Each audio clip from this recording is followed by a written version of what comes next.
Of the 46 deportees who arrived in the island from the United States last week Thursday has tested positive for the COVID-19.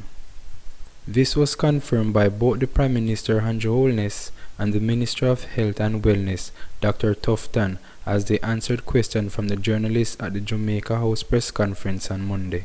Confirming the positive test, Holness appeared mindful of the concerns that were raised locally, including from the parliamentary opposition that deportees could bring back the virus back with them.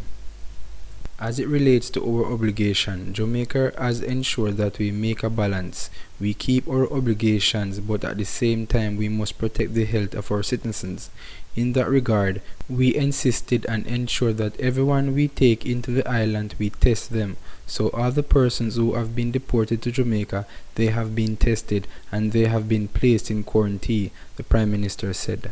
From his part, Tufton added, "We are still awaiting some additional information on the others. As soon as we have that information, we will provide it. In the meantime, the protocol would chip in once we have positive case, and that is being followed throughout as we speak."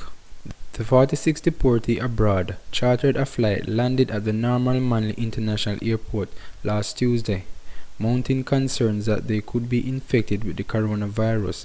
The concerns are not unwarranted, since the United States has now logged more than 1 million of the over 3 million COVID-19 cases worldwide, making it by far the worst affected country.